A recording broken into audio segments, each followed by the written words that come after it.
comenzar la segunda parte de la jornada, que como les decía al principio, ya se centra, pasa al peso los temas más relacionados con la economía, con el marketing, que la primera parte que estaba destinada más al estudio más científico del cerebro. Pero que promete ser al menos, les decía, tan apasionante como la primera. La primera de las ponencias lleva como título Neuromarketing, la piedra Rosetta. Ustedes saben que la piedra Rosetta es una piedra descubierta, si no recuerdo mal, a finales del siglo XVIII por un capitán francés en Egipto, y que descifró, o al menos permitió conocer la lengua egipcia, porque estaba escrito en tres lenguas: era en egipcio, en jeroglífico, en demótico y griego. Y esa fue la piedra que permitió leer los jeroglíficos egipcios. Yo creo que es un título magníficamente escogido por Mónica Leza, pues para hablar precisamente de neuromarketing. Mónica es una de las pioneras, además, en neuromarketing en nuestro país. Tiene una trayectoria de 20 años de experiencia en el campo de los medios de comunicación y el marketing. Fue hasta hace muy poquito la CEO de Universal McCann y es actualmente pues, uno de los ejecutivos más prestigiosos del mundo publicitario y uno de los speakers más demandados en los foros que estudian los temas de las nuevas tecnologías, los temas de la innovación, de la creatividad, de la marca, etc. Y además, tengo que decirlo, es consejera de APB, por cual desde luego nos honra y buena amiga. Gracias, Mónica. Buenos días. Bien. He empezado ya tirando la botella de agua, fantástico.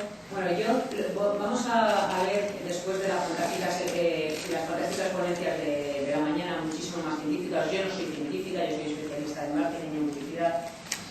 Y mi introducción se basa en lo siguiente. Para todos los que nos dedicamos al sector de la comunicación y el marketing, es evidente, como está Gonzalo esta mañana, que los vigentes modelos de marketing, al igual que ha ocurrido con los modelos económicos, están en un pleno proceso de reseteo, porque ya no funciona. Entonces, además, con la mezcla de la crisis económica global que han caído en picado las ventas, al final nosotros tenemos que buscar unos métodos distintos, métodos que nos permitan optimizar al máximo la eficacia comunicacional cuando emprendemos planes y estrategias con las marcas comerciales para conseguir vender sus productos. Al final estamos hablando de un acto de decisión de compra cuyo promedio está empíricamente demostrado que dura realmente 2,5 segundos. Es decir, el margen de tiempo que tenemos para actuar es realmente pequeño. Hoy no vamos a hablar de cómo se refleja en la publicidad el cerebro, aunque ha habido casos donde evidentemente el cerebro en magníficos anuncios sí ha formado parte del mensaje creativo, sino que hoy vamos a hablar, como decía Enrique, del neuromarketing como una piedra Rosetta de un nuevo modelo de análisis de la eficacia en comunicación. Al igual que la piedra Rosetta tenía la equivalencia entre tres idiomas, tres escrituras, que permitió dar un paso de gigante a la humanidad en la comprensión del lenguaje, el neuromarketing integra tres pilares importantísimos para poder conocer qué ocurre en la mente del consumidor, que es la emoción, es la razón y es la memoria. Bien, a lo largo de estos años, porque es una disciplina realmente no lleva más de 10 años, de 9 años desarrollándose, podemos encontrar distintas compañías en todo el mundo, pero básicamente, en mi opinión personal, Estados Unidos, Alemania, también hay compañías importantes en Italia, España y Polonia. Por lo menos desde nuestra experiencia en el Grupo McCann, éramos dentro de lo que es neuromarketing con ideas importantísimas que transmitíamos y compartíamos mucha información y muchas conclusiones. Por ejemplo, os he traído algunos casos como Lieberman, que es una compañía que, entre otras cosas, está ya trabajando desde hace tiempo para estudios en Estados Unidos, en Hollywood, para la realización de contenidos audiovisuales, para la realización de la serie, por dónde van a ir las tramas, y utilizan técnicas de las neurociencias y del neuromarketing en su aplicación. Sobre todo, vamos a encontrar compañías que están focalizándose en explorar el proceso de toma de decisiones de la mente humana. Sobre todo, en nuestro caso, nos interesa el proceso de toma de decisiones comerciales. Pero también, como decía Enrique esta mañana, sí se está aplicando, y esto es una portada del New York Times, donde se está hablando de la aplicación de las técnicas de neuroimagen y de resonancia magnética tecnológica a el área de la política, porque lógicamente es importantísimo y al final también tiene un componente comercial, que son mensajes y contenidos de índole político. Es decir, estamos en el territorio del marketing político. Desde luego, las neurociencias permiten y se extienden al análisis de estados mentales, como por ejemplo las actitudes, es decir, cuándo miente una persona o cuándo dice la verdad.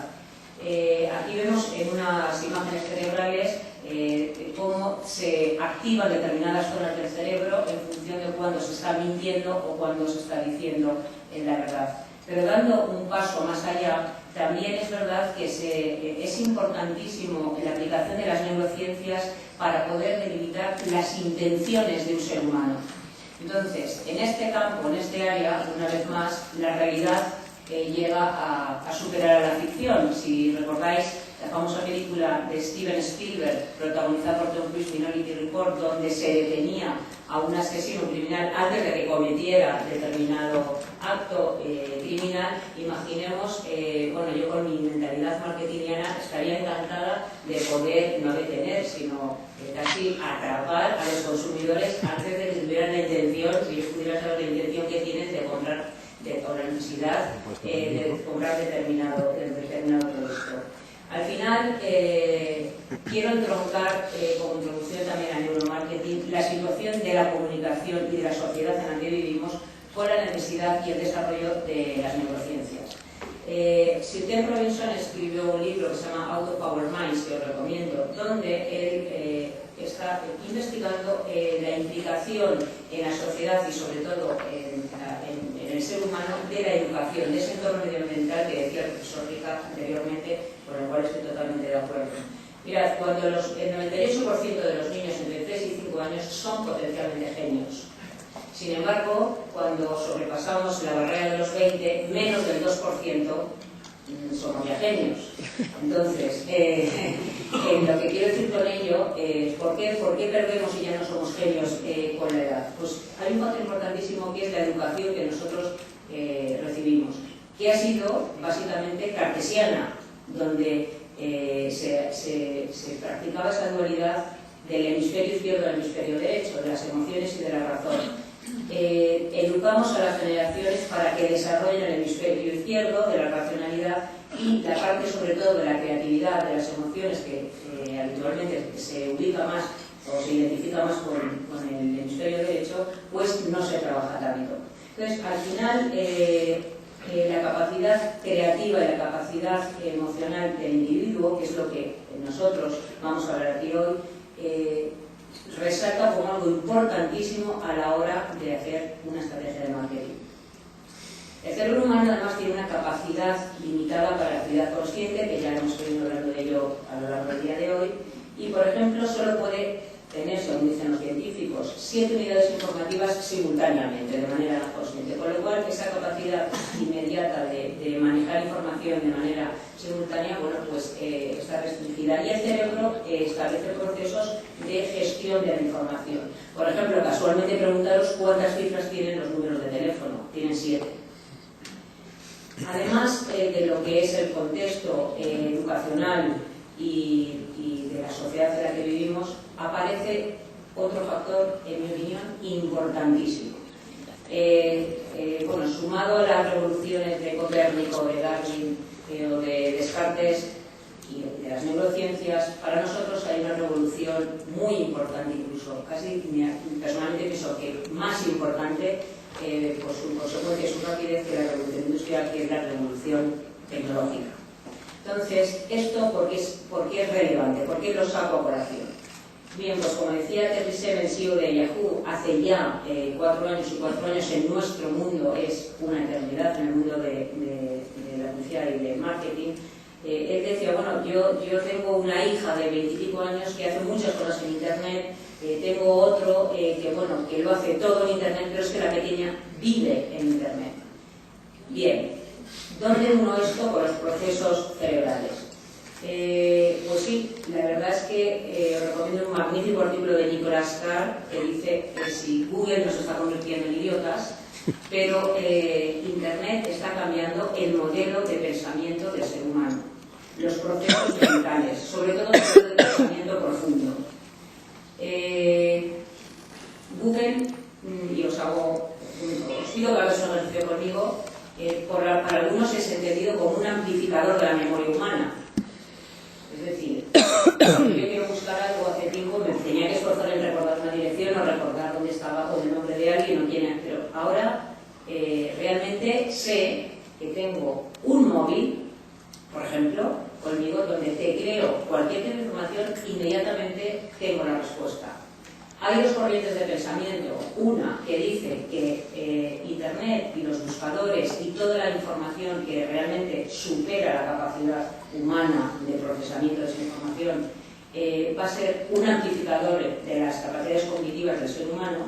Y hay otra corriente de pensamiento que lo que dice es justo lo contrario, que al igual que, y permitidme en la comparación, cuando salieron las calculadoras eléctricas, los niños dejaron de saber hacer raíces cuadradas porque lo hacían con la calculadora, puede que hay una corriente de pensamiento, como decía, que se plantea la posibilidad de que un Google haga que la capacidad de memoria del ser humano se baje para subir otro tipo de capacidades cognitivas que tenemos, ¿no? El hecho es que la realidad nosotros, nuestro foco de atención siempre es conocer lo más profundamente posible al consumidor, nos damos cuenta que las nuevas generaciones digitales piensan diferente y también deciden diferente. Con lo cual, los modelos tradicionales de análisis de eficacia y rendimiento comercial nos sirven, pero todavía sirven menos para una generación cuyos procesos mentales son bastante distintos a los anteriores. Y voy a poneros un ejemplo. El modelo de lectura profunda, donde un gran texto tienes que concentrarte para leerlo y extraer tus conclusiones, las nuevas generaciones es que no es que no quieran, es que casi ya os diría que no pueden. Nosotros las denominamos las generaciones snack. ¿Por qué snack? Porque consumen información en píldoras. Si tú quieres que alguien joven te compre, perdonad mi lenguaje comercial marketingiano, conseguir impactarle y contarle algo, una historia, se lo tienes que contar en píldoras, porque como intentes un relato, ha perdido la atención a los segundos de empezar, porque no tienen ya el proceso mental adaptado a asumir información y a digerirla, a procesarla con ese modelo de pensamiento. Por eso, si os dais cuenta, tiene tanto éxito, y es un poco la teoría de Chris Anderson, el director de Wired, de long tail, la larga cola, es decir, poco, mucho, muy distinto. Por ejemplo, ahora compramos una canción en internet, ya no compramos el LP entero. Consumimos un programa de televisión, yo veo House, no veo 4, no veo la cadena, la fidelidad de la cadena, por ejemplo, ya no va a existir la fidelidad al contenido. Y además, os pongo otro ejemplo curioso que nosotros hicimos hace años. Cuando empezó el tema del móvil, en el cual estuve, del mobile marketing, en el cual yo personalmente tuve la suerte de estar implicada, la primera serie que se rodó para móvil se rodó en un formato para 2,5 pulgadas de la pantalla, pero con un modelo marketingiano detrás y de creación de contenido audiovisual que venía del mundo de la televisión. Y fue un fracaso. ¿Por qué? Porque el consumo de ese contenido audiovisual se hacía en una pantalla mucho más pequeña y en momentos de consumo totalmente distintos a cómo consumimos un contenido audiovisual cuando nos sentamos enfrente de un televisor. Y para empezar, empezamos a cortar la duración de lo que entonces se llamaba movisodios, que eran el equivalente al episodio en televisión, pero en el móvil. Y cuando empezamos a poner píldoras de 3 minutos y no mayores de 5, es cuando esos contenidos empezaron a tener relevancia. Cuando el editor de New York Times anunció que en las 5 primeras páginas del periódico iban a empezar a poner breves notas, breves titulares de las principales noticias del día, ese lenguaje snack llevado a la prensa escrita es todo un símbolo del lenguaje internet, cómo está canibalizando el lenguaje comunicacional en otros medios.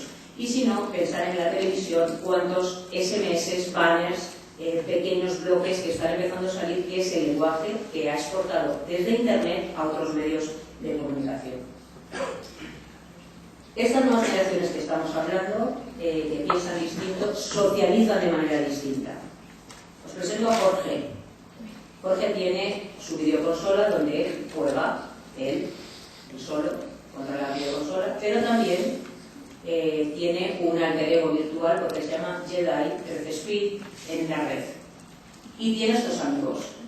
Tiene un amigo norteamericano de 19 años, tiene otro de 53 años, tiene una amiga en Corea de 29, otro amigo que se llama Pablo en México, y él tiene 13. Pero es que este niño, además de jugar solo o con juegos multijugador online, ve películas en el PC, ve programas de televisión, y además es que hace los deberes, además de dedicarle 2 horas al día a su PC, y va bien y saca buenas notas. Es decir, nada que recriminarle, pero este niño de 13 años en el 2010 no se parece en nada a un niño o una niña de 13 años que simplemente no hace 30 años, sino hace 10.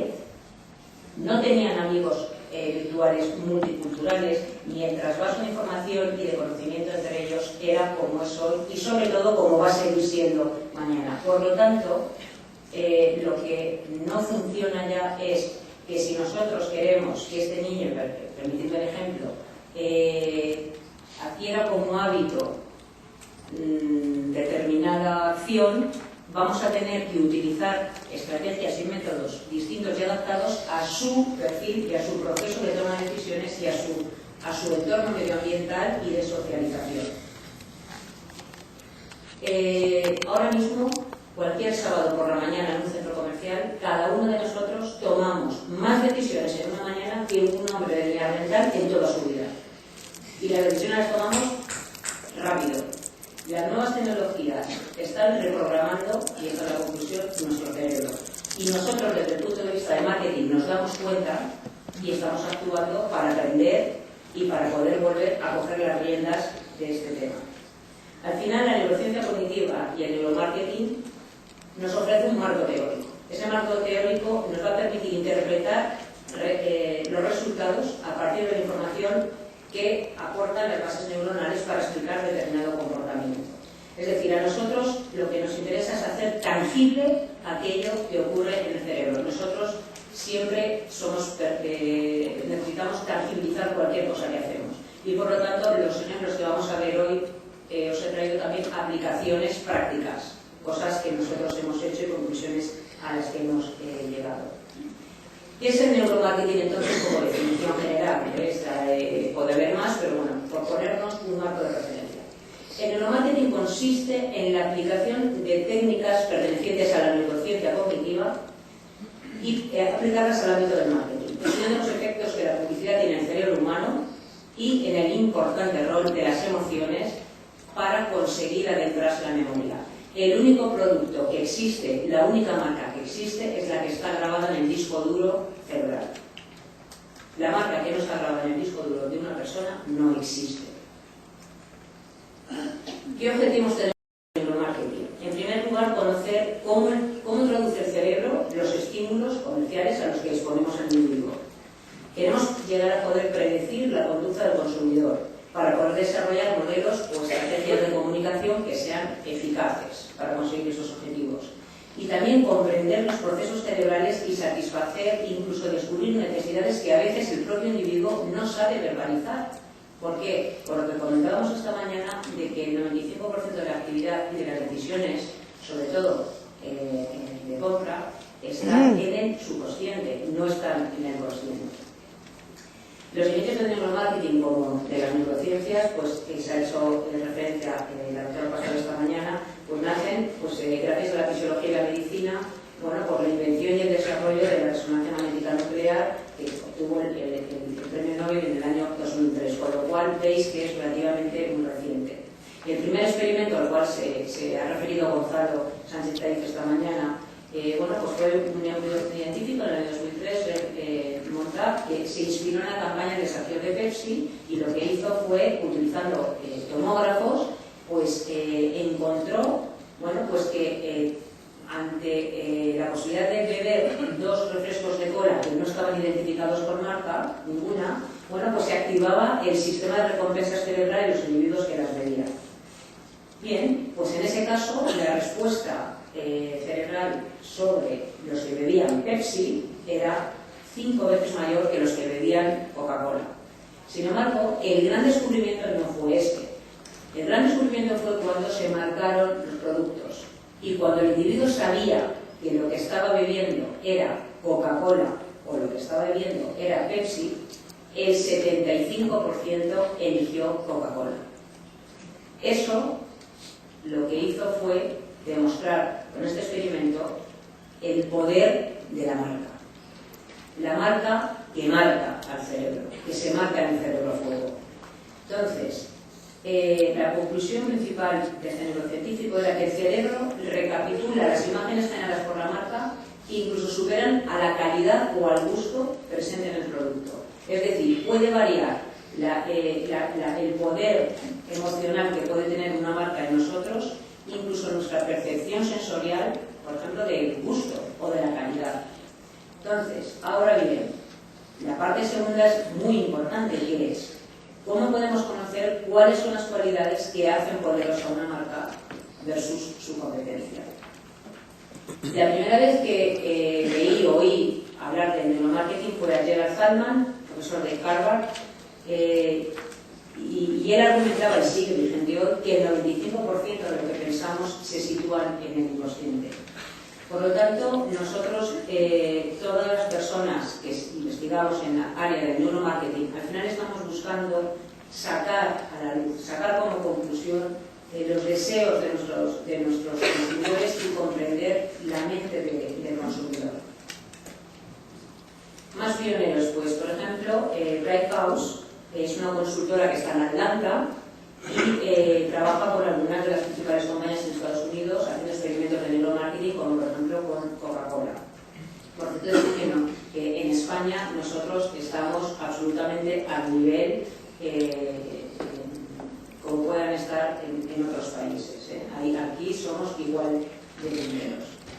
Por otro lado, es importantísimo también la aplicación de las neurociencias a lo que es el negocio, el business. Ese sistema de recompensa o de castigo o de punición se activa en el cerebro, pero claro, cuando nosotros hacemos un mensaje comercial, todo producto tiene un precio. Lo que hacemos es activar esos procesos cerebrales y tenemos que conseguir que compense la recompensa al castigo que supone tener que pagar para obtenerlo. Esos estudios que mezclan, que rozan ya la neuroeconomía realmente con lo que es el mensaje comercial, porque interesa, nosotros esa parte no podemos obviar, son interesantísimos y explican, por ejemplo, el dispendio que solemos tener más cuando gastamos y pagamos con una tarjeta de crédito que con cash, porque cerebralmente es como un retraso en el castigo, porque tú no pagas en el momento, no ves cómo se te va el dinero de la mano, tú vas con una tarjeta de plástico. Y está demostrado empíricamente en estudios que hemos realizado que los procesos cerebrales actúan y se activan de manera diferente cuando pagas en cash que cuando pagas con una tarjeta de crédito. Igualmente eso significa que la memoria archiva y cataloga las decisiones económicas en sitios distintos o se activa de forma distinta. Esto quizás lo pueden explicar con Luciano seguro muchísimo mejor que yo los neurocientíficos, cosa que yo no soy. Pero os voy a poner un ejemplo. Vas a un teatro y tienes una entrada que te ha costado 150 euros. Y cuando llegas a la puerta te has dado cuenta que se te ha olvidado en casa. Y hay otro individuo que lleva 150 euros en dinero en el bolsillo y cuando va a pagar la entrada en el teatro se da cuenta que ha perdido los 150 euros. En ese estudio que se realizó, pagaban la entrada pagaban la entrada porque el coste neto final si la vuelves a comprar es el mismo, son 300 euros. Bien porque se te ha olvidado en casa y la vuelves a comprar, bien porque has perdido 150 euros y entonces tienes que para comprarla sacar otros 150. Pues el primer caso es para el ocio, estás invirtiendo 300 euros. Y en el segundo es he perdido 150 euros, qué pena, ha sido un accidente y el ocio me cuesta 150. O sea, comprar mucho más entrada en los segundos tipos de individuos que los del primer caso. Eso solamente tiene una explicación, porque matemáticamente, neto, el coste es el mismo, 300. La explicación era porque cerebralmente estaban separando, como dos casos distintos, en su proceso de toma de decisiones, el perder el dinero que pagar 2 veces la entrada para asistir al mismo espectáculo. Siguiendo con pioneros y compañías, bueno, pues encontramos también en países de Europa, hay multitud de compañías más o menos especializadas en el marketing de todo tipo y sobre todo en la eficacia de la publicidad, que es donde nosotros tenemos una experiencia en mi anterior compañía, a la cual le agradezco además que hoy mucho material que vais a ver ha sido cedido por el grupo Magana. Bueno, pues a partir de 2006, 2007 empieza a saltar a medios divulgativos no científicos la importancia de las neurociencias y de la neuroeconomía de manera más divulgativa y masiva. Pero al final lo importante es que desde el punto de vista de investigación los procesos de compra tienen un impulso brutal en cuanto a invertir en conocer cómo ocurren en la mente de los consumidores. Tanto que revistas como The Economist ya en el 2006 publicó en su portada The Brain User Guide un artículo fantástico sobre la importancia de los procesos cerebrales en la composición de la persona. A nosotros lo que más nos importa son las emociones. Las emociones en marketing realmente es ahí donde está la diferencia. Como veis aquí se ven imágenes cerebrales donde se ven qué áreas cerebrales se activan ante el dolor, ante la empatía. Nosotros como retos tenemos la predicción de la conducta del consumidor, comprender y profundizar la relación que existe entre la emoción y la memoria. A nivel de marketing hay que conseguir ser la marca que marca, conseguir activar ese área cerebral de las recompensas, llegar a la memoria y fundirse con ella a través de la emoción y sobre todo intentando saber cuáles son los mecanismos y dónde se archivan las emociones, ¿no? Pero realmente para el neuromarketing hay barreras todavía muy importantes. Es una ciencia que está en sus inicios, a veces llegamos a grandes conclusiones cuando las muestras en las que nos basamos son realmente pequeñas. Las mediciones con neuroimaging ofrecen aún una resolución a veces poco exacta. Es muy costoso poder intentar medir las emociones dentro de un escáner y sobre todo no sobrepasar, como se ha mencionado esta mañana, yo estoy de acuerdo, límites éticos y además todavía no hay muchos expertos en esta materia. Vamos a hablar un poquito de emoción. Todos recordáis la película Blade Runner de Ridley Scott. Bueno, pues aquí la replicante más perfecta, porque el replicante, si recordáis, lo que no tenía eran emociones y eso era lo que le diferenciaba realmente del ser humano. La emoción es importantísima. Los seres humanos somos el resultado de razón y emoción y son aspectos y elementos inseparables. El pensamiento y la emoción nunca están separados, nunca. Otra cosa es que nosotros no seamos conscientes de ello. Y aquí hacer una referencia a Antonio Damasio, que personalmente en mi caso soy una seguidora total de todas sus obras. Especialmente recomiendo el libro de Leonardo Descartes, y él es la persona que abre la puerta a la importancia de las emociones. Y él dice que Descartes se equivocó en el sentido que el error de Descartes era desestimar la importancia de la emoción humana a la hora de tomar una decisión. Pero él va un paso más allá y él dice que como tiene un reflejo en el cuerpo humano, por lo tanto sería medible, sería objetivable y se podría definir, y abre el campo para nosotros, para la gente de marketing, de la neurobiología.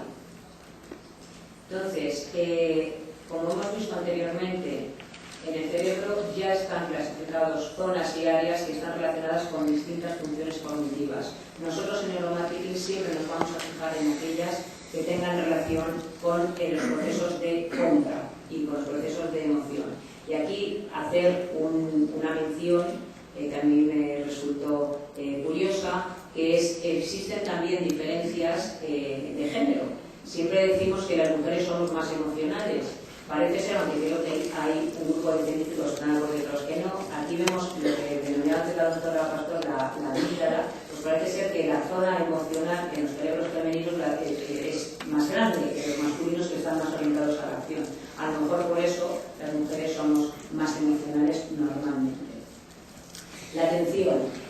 Si en marketing hay una moneda de cambio importantísima es la atención, porque es que el consumidor pierde la atención ahora mismo en menos de 20 segundos. Y si es un bloque de 12 minutos, pues ya para qué contaros, ¿no? Entonces, hemos pasado de una economía de la información a una economía de gestión de la atención, porque la atención cada vez es más difícil llamar la atención del consumidor.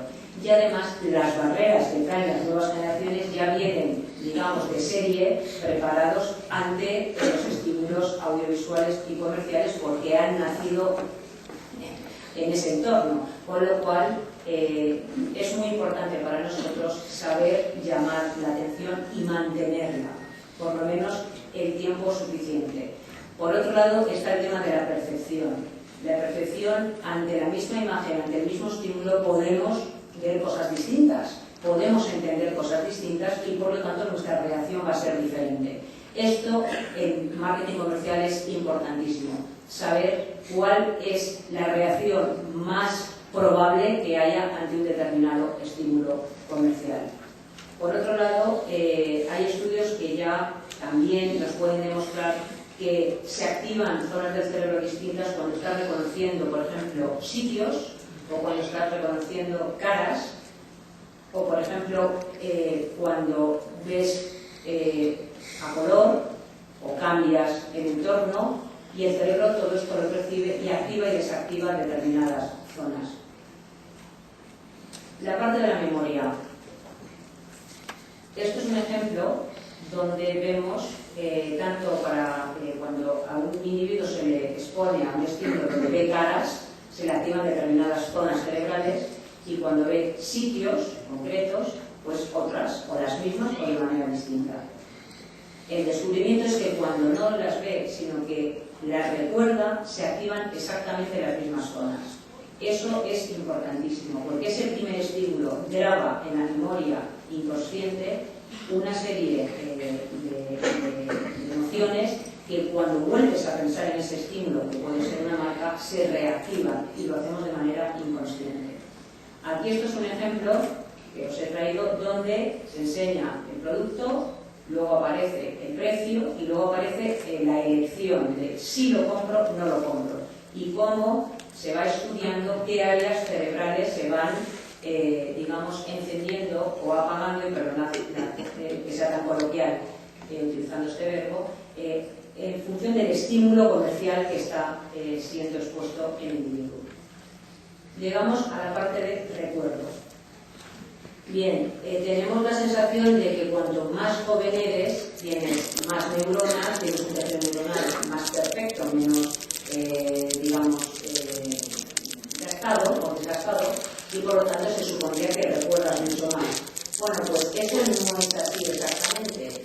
Por ejemplo, en 2006, Paul Thompson, en UCLA en Los Ángeles, a través de técnicas de neuroimagen, veía cómo había una correlación entre la edad, el tejido neuronal, y por ejemplo decía que cuando tienes demasiado, es decir, había regiones del cerebro que cuando eres joven, por ejemplo, te impedía controlar más el tema de las emociones o de tener determinadas reacciones que cuando eras un individuo más adulto, donde tu tejido neuronal no estaba, digamos, ya no tenía tantas neuronas como cuando eres joven o cuando eres un joven adulto. Entonces, la forma de recordar y la memoria varía, la intrínseca y la extrínseca, también en función de la edad. Y eso a nosotros nos interesa porque no es lo mismo hablarle de Coca-Cola a un joven de 14 años que hablarle de un crédito bancario de un banco a un adulto de 52. Y eso en las técnicas de neuromarketing también interesa, ¿no? Vamos a ver si os parece aplicaciones reales de técnicas de neuromarketing en productos concretos. En primer lugar, yo no voy a entrar en este campo porque tengo, en mi opinión, a uno de los mejores especialistas a mi izquierda, que es Simon, que es lo que es el punto de venta. La aplicación de técnicas de neuroimagen en el momento real de la decisión de compra en el punto de venta, en el retail. La verdad es que tenemos verdaderos shopping centers en el cerebro y es interesantísimo, digo que tengo que extraer porque Simon nos lo va a contar posteriormente. Comentaros, por ejemplo, el campo de la influencia de las expectativas. Bueno, pues el precio. Pues Caltech y Stanford demostraron mediante un estudio específicamente que un producto caro, por el mero serlo, de hecho, predispone al cerebro al placer y biológicamente se lo proporciona. Lo que se hizo fue reunir a varios adultos en California que les gustaba el vino y se hizo una placa ocasional donde se les dijo que probarían 5 Cabernet Sauvignon. Entonces, los sujetos tenían que especificar cuánto disfrutaban con cada uno, con cada solo, con cada carta. Pero solo podían identificar los vinos por su precio. Entonces lo que se hizo fue una botella de un vino que costaba $5, se marcó como si costara 45. Otro que costaba $90 se marcó como si costara 10. Y el tercer vino que costaba $35 se dejó con el precio real que tenía. Y en vez de darle 5, se les dio a probar 2 de ellos 2 veces. Bueno, la conclusión sorprendente es que todos asociaban a los vinos más caros los mejores sabores. Cuando no era así, porque realmente lo que estaban viendo es el estímulo que se les estaba marcando. Bien, al final resultaba que estaban asociando que un vino era de mayor calidad porque costaba más. Y resulta que parte de este tema, la responsabilidad era de un flujo de sangre y oxígeno en el córtex medial o el frontal que hemos hablado a lo largo de la sesión de esta mañana, que traducía una mayor sensación de placer subjetivo al individuo al degustar el vino. Al final, la manera en que el cerebro codifica el placer durante una experiencia depende, por lo tanto, no solo de variables objetivas, como el estado del producto, sino también de las expectativas y las creencias de cada persona. Por lo tanto, en el área del marketing, cualquier modelo, cualquier compañía que consiguiera cambiar las expectativas podría modificar la experiencia, dijéramos, del placer de poder obtener esa recompensa, ese producto. Otros estudios, por ejemplo, nos han demostrado que las técnicas de resonancia magnética funcional pueden ser usadas para explicar cómo el branding y el packaging influyen en el sentido del gusto o del olfato de un producto, sobre todo en perfumes, en cosmética. Y hay compañías que están ya invirtiendo en este tema porque es interesantísimo ver las conclusiones de cómo realmente puede influir, cómo es ese envoltorio del producto en el sentido literal del gusto y del olfato. Cuando tú preguntas cuál es el perfume que más te gusta o una crema, no está hecho de manera literaria, ¿no? La dificultad que encontramos con esta técnica de experimentación es que los costes son altísimos, la muestra es reducida y bueno, pues realmente pues, tenemos que buscar otras fórmulas para poder optimizar tanto la estrategia comercial, la creativa, los contenidos y la exposición del canal a través del cual llega al individuo. Entonces, voy a contaros brevemente el modelo que ha avanzado a primera hora, que es el modelo MCOM, que se basa en lo siguiente. Nosotros, por ejemplo, en el grupo, bueno, pues he trabajado por la compañía Nutrition, que además creo que hay representantes de la compañía aquí hoy, que al final combinaban 4 mediciones de una forma, bueno, pues muchísimo más económica que los modelos de experimentación que hemos visto anteriormente, y lo que hace es que da una información fiable sobre indicadores de reacciones psicofísicas ante un estímulo comercial, ¿no? Por un lado está el área del electroencefalograma, que aquí lo que se mide son las actividades cognitivas como la atención o el aprendizaje o la memorización. Tenemos el electrocardiograma, que ahí está siguiendo la frecuencia cardíaca íntimamente relacionada con la experiencia emocional. El electromiógrafo de superficie, que lo que está intentando medir es la tensión emotiva, a ver hasta qué punto el individuo se está involucrando con el estímulo. Y por último, la respuesta galvánica de la piel, el potencial eléctrico de la piel que hablábamos esta mañana, que mide el interés indicado si el sujeto se encuentra a gusto con ese estímulo o bien lo rechaza. Este análisis MCOM, al final, lo que está analizando es, por un lado, la actividad cerebral, interpretado como índice de velocidad del pensamiento, el corazón, con lo que es la frecuencia cardíaca y sus variaciones, los ojos, que es la tensión muscular que tiene el rostro y sería la tensión emocional, y la sudoración de la piel, ¿no? Las manos. Aquí vamos a ver aplicado a un spot de televisión cómo el individuo, lo vais a ver en distintas líneas, esto es 4 medición, a medida que va entrando en contacto con el estímulo, va cambiando tanto su interés como su reacción ante el estímulo, como la relevancia que tiene para él ese contenido, ¿de acuerdo?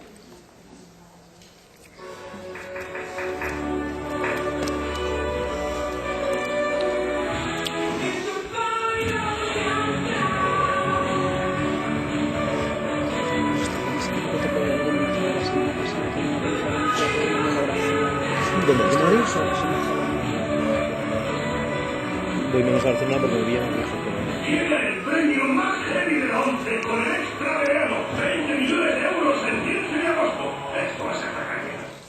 Bueno, este spot, el resultado fue fantástico, en el sentido que alcanzó picos de focalización, de interés y de involucración emocional muy altos, y realmente se interpretó perfectamente por el público la creatividad y el mensaje, con lo cual podríamos decir que es un contenido, en este caso, aunque sea restringido en spot de 30 segundos, que cumplía perfectamente la función y que estaba, digamos, posicionando la marca exactamente o muy cerca de donde se pretendía. Había que tener también el contexto, que esto es en verano, estamos hablando de un contexto también que es importante, igual este anuncio tampoco habría funcionado igual si lo sacamos de un contexto y lo pones en otro. Por eso el tema medioambiental también influye mucho en los resultados finales. Ahora vamos a ver un caso contrario donde bueno, pues se pretende para una marca, en casos ficticios, ¿no? Aquí, se pretende para una marca posicionarla en determinado lugar en la mente del consumidor con métodos hasta ahora los tradicionales, como reuniones de grupo, en fin, y una vez que se realiza el spot y se expone al sujeto a dicho estímulo, como el efecto que se consigue realmente es un poco el contrario. Sobre los móviles se dicen muchas cosas. Pero lo que sí es cierto es que lo más barato normalmente es llevarse entre personas con el mismo operador, de Orange a Orange, de Vodafone a Vodafone y de Movistar a Movistar.